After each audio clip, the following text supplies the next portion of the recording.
नमस्कार सगळ्यांना. होळीच्या खूप खूप शुभेच्छा. मग होळी म्हणल्यावर आलंच ना पुरणाची पोळी. तर कोणी कोणी केली आज पुरणाची पोळी. आणि हां, त्याआधी मी सगळ्यांना एक रिक्वेस्ट करते की ज्यांनी अजून माझ्या चॅनलला सबस्क्राईब केलं नाही आहे त्यांनी प्लीज सबस्क्राईब करा, सपोर्ट करा, लाईक करा. व्हिडिओ आवडले तर छान छान कमेंट पण करा. तर आजचा स्वयंपाक आहे एकदम गावाकडच्या पद्धतीचा. कारण का आज माझ्याकडं नव्हती लाईट, नाहीतर आता आपण बायका मी एवढी आळशी झाली ना की बस एक बटन दाबलं, मिक्सरमध्ये गार केलं, मसाला रेडी. पण आज आमच्याकडं सारखी लाईट काल पण गेली होती, आज पण गेली, आणि आज सकाळी गेली तर डायरेक्ट 2 वाजता लाईट आली.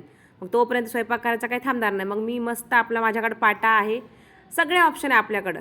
त्याच्यामुळं पाटा वाटा नसल्यामुळं माझं काम खूप इझी झालं. आणि असं वाटलं रे अगोदरच्या काळात मिक्सरची काही गरजच नव्हती. ह्याच्याने फक्त छान एकदम मसाला एकदम बारीक होतो, जेवढा मिक्सरमध्ये पण नाही होत त्याच्यापेक्षा पण अजून चांगला मसाला आहे बारीक होऊ शकतो. आणि चव तर काय विचारूच नका. आज माझी आई जशी आमटी बनवते ना, मी माझ्या आईच्या पद्धतीची मी आमटी बनवली. टोमॅटो कांदे बिंदे न घालता. मी आता खूप काही घालते. मागच्या वेळेस तुम्ही बघितलं, मागच्या वेळेस हिरवी आमटी बनवली होती, आमच्या सासूबाई बनवतात तशी, आणि यावेळेस माझ्या आई बनवते तशी बनवली. माझी रेसिपी काही नाही आहे बरं का, मी आपली जुगाड करते अशीच सगळ्यांच्या रेसिपीचा. तर असं मस्त कांदा आणि खोबरं गॅसवर भाजून घेतलं आणि त्याला आधी ठेचून घेतलं. आलं लसूण पण ह्याच्यावरच बारीक केलं मी मस्त. माझ्याकडे तो खलबत्ता पण आहे, ते उखळ काय असते ते पण आहे, पण मला आता हेच वापरायला काढलं, धुतलं, याला स्वच्छ म्हणल्यावर हेच करावं. ह्याच्यावर मस्त मसाले सगळे बारीक वाटून घेतले आणि म्हणलं चला. आणि मला खरंच छान वाटलं की अरे आपण हे वापरत नाही, कंटाळा करते खाली काढायचा, धुवायचा, परत ते घ्यायचा. पण जेव्हा भाज्यांना चव चांगली येते ना, तेव्हा वाटतं हे कष्ट वाया नाही गेलं. तर नक्कीच तुम्ही पण कधी वापरत असाल पाटावर वंटा तर मला नक्की कमेंट करून सांगा. आणि ह्या जेवणाची टेस्ट ना कशालाच येत नाही, ते मात्र कळलं. मग आजची अशी आमटी ना जी काळी काळी झणझणीत अशी चमचमीत झाली होती ना, तोंडात घालतात डोळे बिळे हा नाकातनं पाणी डोळ्यातनं पाणी आलेलं आहे. तर तुम्ही पण अशी आमटी तुम्हाला आवडते का? तिखट झणझणीत खाल्ल्यावर खाल्ल्यासारखी वाटली पाहिजे. मग मस्त मी पुरण पण काढलं. पुरण माझं शिजून जास्त शिजलं होतं. आणि काय सांगू तुम्हाला, आज मनालीच्या शाळेमध्ये सायन्सचं ते काय असतं एक्झिबिशन होतं, त्यामुळे तिला सकाळी नेऊन सोडायचं पण होतं शाळेमध्ये. शाळेमधून परत मला आणायला पण जायचं होतं. परत माझी आंघोळ, मला सगळं घरातली कामं, आणि आज स्वयंपाक फक्त मला एकट्याला करायचा. कारण पूर्णाच्या स्वयंपाकामध्ये कुणाचीही मदत घेत नाही. जराचं काही बिघडलं की पूर्णाचा अख्खा स्वयंपाक बिघडतो, म्हणून तो मला एकटीलाच करायचा. म्हणून मी मस्त पुरण केलं आणि सगळं पुरण काढून त्याला गरम केलं. माझ्याकडं साखर दिवाळीतली पिठी साखर शिल्लक होती. मला ही साखर काय करू, तर वाया जाईल माझी साखर, म्हणून मी आपली पिठी साखरेचा वापर केला. आणि तुम्हाला सांगते, आज मी अक्षरशः सोप इलायची सगळं पाट्यावर वाटलं आणि खरंच खूप छान बारीक झालं होतं. आणि मला हे खूप छान वाटलं की आज मी अख्खा स्वयंपाक मी पुरणाचा पाट्यावर वंट्यावर सगळे मसाले वाटून बिना लाईटीची काही गरज नाही भासली मला आज. तर आज मस्त असं मी कोण माझ्यासारखं पुरणामध्ये तूप घालतं शिजवताना, कारण त्या पोळीला एक वेगळीच चव येते बरं का. तुम्ही त्याच्यामध्ये जायफळ, सोप, तूप आणि भरपूर वेलची घातली ना की ते पुरण खूप छान राहतं. आणि मी असं माझं साखरेचं पुरण असतं, मला साखरेचं आवडतं म्हणायला, आणि छान वाटतं खायला. तर तुम्ही कुठलं खाता? जास्त करून आपल्याकडं गुळाचं पुरण खातात, नक्की कमेंट करून सांगा. आणि मस्त असा आजचा पुरणाचा स्वयंपाक खरंच साधा सिंपल केला, कारण आज माझ्याकडे वेळ खूप कमी होता, खूप गडबड होती, डोकं पण दुखत होतं आज माझं, कारण माझा सगळा मूड ऑफ झाला. आज मला होळीची पूजा वगैरे करायची, तिथं आता करायला नाही आहे, त्याच्यामुळं मी मूड ऑफ झाला. मला जाऊ दे, मग आता काही नाही बनवलं. मी फक्त पोळी, आमटी आणि भात बनवला. कुरडाई तळले नाही, पापड नाही, काय नाही. आमच्या घरी दुधासोबत कोणी पोळी खात नाही, आणि ती गुळवणी करतात ते फक्त विकासर खातात. मग त्याच्यासाठी एकट्यासाठी कुठं बनवून म्हणून त्यामुळे नको बनवू माझ्यासाठी, पण मी खातो असंच. म्हणून आज आम्ही साधं सिंपल असं जेवण केलं. आज पोळी केली, काळी आमटी केली, काळ्या मसाल्यातली आमटी, आणि सगळा स्वयंपाक खूप छान झाला होता. आणि वेळ झाल्यामुळं नाही का खूप उशीर झाला जेवायला, 2:30 पावणे 3 वाजले होते आज, म्हणून काही भूक जास्त नव्हती. पण चला असू दे, आता जेवण केलं, सगळी कामं आवरली, आणि मग मस्त एक झोप घेतली बरं मी आज.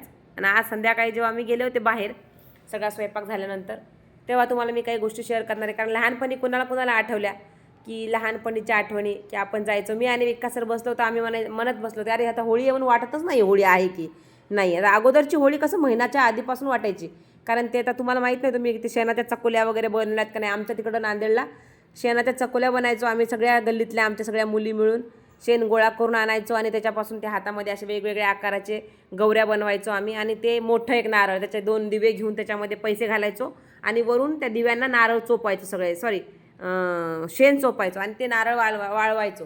आणि हे सगळं आम्ही 1 महिना आधी गोळा करून त्याचे हार बनवून कुणाच्या तरी एखाद्या घरात ठेवायचो सांभाळून.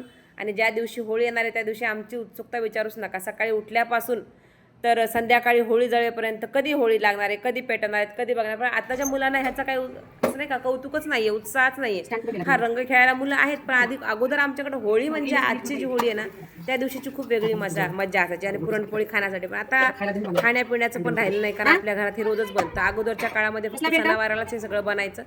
त्यामुळं थोडंसं असं वाटलं आज की अरे बसल्या बसल्या आम्ही गप्पा मारत होतो. अगं वाटतच नाही होळी. म्हणलं हो ना, आताचे मुलं काही एन्जॉयच करत नाहीत सणवार कुठलेच. पण ठीक आहे म्हणलं आपण करत जाऊ. आता इथं कुठं शेण आणायचं, आपण सिटीमध्ये राहतो कुठलं काय. पण गावाकडे अजूनही काही करत असतील लोक. तर तुम्ही नक्की तुमच्या गावाकडे करताय का अशी होळी साजरी जशी मी सांगितली? शेणापासून घरात गौऱ्या बनवायच्या आणि त्या होळीमध्ये टाकायच्या. कारण आज मी विचारलं 20 रुपयाला एक गौरी होती इथं विकायला. अरे बापरे म्हणलं 20 रुपयाला एक गौरी म्हणजे किती महाग झालं ते. आणि मग ते सगळेजण दोन दोन गौऱ्या घेते आणि मी माझी वेगळी पद्धतीची होळी सेलिब्रेट केली.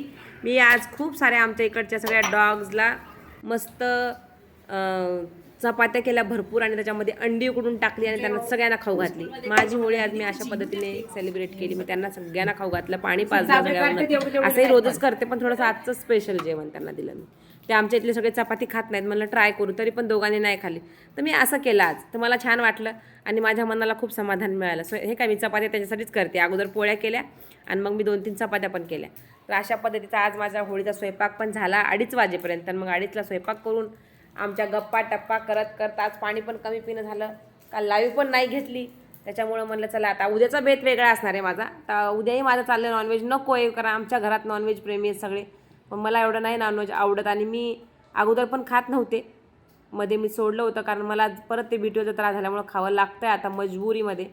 तर त्यामुळं गोड पण आवडत नाही, हे पण नॉनव्हेजचा पण त्रास होतो. त्याच्यामुळं आता काय करणार, सगळं ॲडजस्ट करावं लागतं. तर अशा पद्धतीच्या माझ्या पोळ्या फुगल्या होत्या आणि मला खूप आनंद झाला की अरे आज इतक्या गडबडीत स्वयंपाक केला होता. मला वाटलं पोळ्या जमतात का नाही, फुटतात का काय, सगळा असा विचार करू. आज माझे पीठ आहे ना, माझं रेशनचं आहे, माझ्या गावाकडनं आणलेलं. कारण खूप चिकट पीठ खाल्लं ना पोट साफ होत नाही, म्हणून मी माझ्या गावाकडे गेली की रेशनचं पीठ आणते आणि ते दळून आणते. त्याच्यामध्ये थोडं आपलं मिक्स करते गहू. त्याचा खूप छान म्हणजे त्याच्यामध्ये फायबर भरपूर असतं, चिकट जास्त नसतं, म्हणून मला रेशनचे गहू आवडतात आणि मी त्याच्यात बनवते. पण पोळ्या खूप छान झाल्या होत्या. विकास सरांना मस्त एकदाच 2 पोळ्या दिल्या भरपूर तूप लावून. आणि आमटीचा कलर तुम्ही बघू शकता कसा काळा काळा एकदम झणझणीत. ते आता हॉटेलमध्ये दाखवतात ना काळा रस्सा खायला यावंच लागते, तशा पद्धतीचा माझा आजचा एकदम आमटी झाली होती. तुम्ही काय म्हणता, कोणी कट्टाची आमटी, कोणी आमटी. आमच्या तिकडून नांदेडला आमटी म्हणतात, म्हणून मी पण त्याला आमटीच म्हणते. आणि मला तर विचारूच नका, आजची आमटी बघूनच माझ्या असं वाटलं कधी खाऊ मी. सगळ्यांना जेवायला वाढून मग मी पण खायला बसले. आणि आज एक झालं काय म्हणजे माहिती आहे का, मी आज मनूला जेव्हा आणायला गेले 1-1.5 वाजता, तेव्हा माझी गाडी अचानक बंद पडली. आणि गाडी बंद पडल्यामुळं मला खूप प्रॉब्लेम झाला. म्हणजे गाडी स्टार्टच होईना, काहीच रिस्पॉन्स देईना. मग तिथंच मला गाडी सोडून द्यावं लागलं आणि विकास सरांना मला घ्यायला यावं लागलं. इथं आमचा 1-1.5 तास गेल्यामुळं मला स्वयंपाकाला आज लेट झालं. आणि मग तिथंच गाडी रिपेअरिंगला टाकली आणि संध्याकाळी जाऊन त्याला आणायचं 7 वाजता. मला सर्व्हिसिंग पण कर आणि रिपेअरिंग पण कर. कारण काय माहिती आहे का, काही ठिकाणचं पेट्रोल असं असतं त्याच्यामध्ये पाणी मिक्स असतं असं त्याने सांगितलं मला.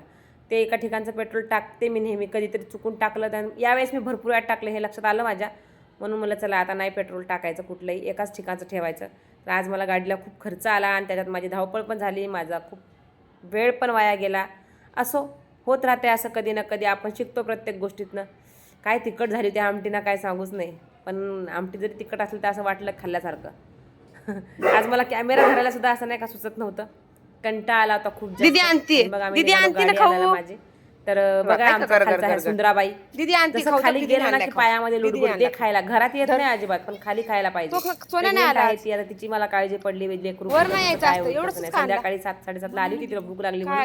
जेव्हा पण भूक लागली ती येते आमच्या घरी. आणि मग आम्ही एक रिक्षा बुक केली, ओलाची रिक्षा बुक करून मग आम्ही निघालो आमची गाडी आणायला धायरीमध्ये. कारण तिकडे गेलेलो होतो आम्ही. मग धायरीमध्ये जाऊन गाडी करून ठेवली, दादाने छान गाडी केली सर्व्हिसिंग आणि गाडीचं काम केलं. आम्ही निघालो आणि मग रस्त्याने बघत होते मी की अरे सगळ्यांची ना होळी वेगवेगळी, प्रत्येकाच्या दारात वेगळी होळी जातात. अगोदर कसं आपल्या एका गल्लीमध्ये एकच होळी मोठी असायची आणि सगळे आपण तिच्यावर मज्जा करायचो. पण आता असं नाही आहे, प्रत्येक ठिकाणी बघा तुम्ही. मी सगळे शूट नाही करू शकले, पण दारात होळी आहे. सगळं बदललं आहे, नो प्रॉब्लेम. पेट्रोल टाकलं आम्ही नवीन आणि मग घरी आलो. असा आज आमचा दिवस. तुमचा कसा आहे, तर उद्या काय करणार आहे.